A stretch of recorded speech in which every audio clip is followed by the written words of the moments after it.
नमस्कार, आप देख रहे हैं सियासत लाइव और मैं हूं आपके साथ अंशु वर्मा। बिहार विधानसभा चुनाव के पहले चरण के मतदान से 2 दिन पहले मुख्यमंत्री पद के लिए महागठबंधन के उम्मीदवार तेजस्वी यादव ने कई बड़े ऐलान किए हैं।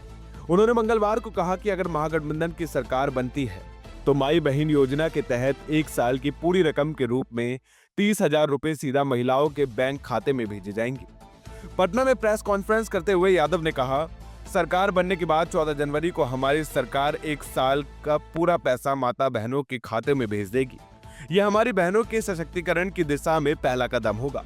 उन्होंने कहा कि यह योजना राज्य की महिलाओं को आर्थिक रूप से आत्मनिर्भर बनाने के उद्देश्य से शुरू की जाएगी और लाभार्थियों को किसी भी तरह की जटिल प्रक्रिया से नहीं गुजरना पड़ेगा। वहीं राष्ट्रीय जनता दल के नेता तेजस्वी ने यह घोषणा की कि अगर किसानों को धान पर प्रति क्विंटल 300 रुपए और गेहूं पर प्रति क्विंटल 400 रुपए एमएसपी बोनस के रूप में दिया जाएगा। तेजस्वी ने कहा कि किसानों के बिजली बिल भी पूरी तरह माफ किए जाएंगे। फिलहाल किसानों को 55 पैसे प्रति यूनिट की दर से बिजली बिल चुकाना पड़ता है। उन्होंने कहा कि हम किसानों को एमएसपी के अलावा धान के लिए 300 रुपए और गेहूं के लिए 400 रुपए देंगे।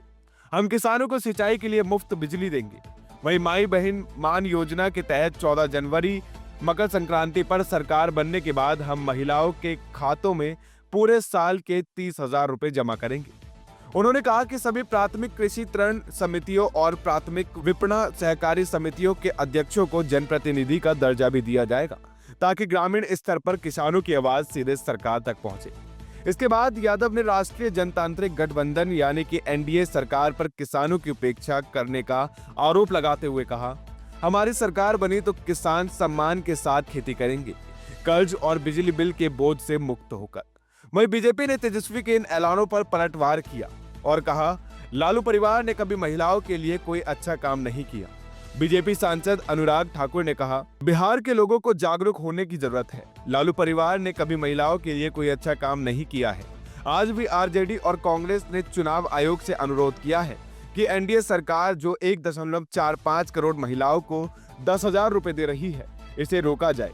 इसका मतलब है कि वे नहीं चाहते कि महिलाओं को पैसा मिले और लालू यादव की पार्टी ऐसा कर रही है और यह तेजस्वी यादव के निर्देश पर और राहुल गांधी के इशारों पर हो रहा है। फिलहाल इस वक्त बिहार में चुनाव एकदम चरम पर है और लगभग 2 दिन के बाद यहां पर चुनाव शुरू होने वाले हैं। ऐसे में पार्टियां लगातार अपने वादे कर रही हैं। अब देखना यह होगा कि जनता किसके वादों से मानती है। देखते रहिए सियासत लाइव। धन्यवाद।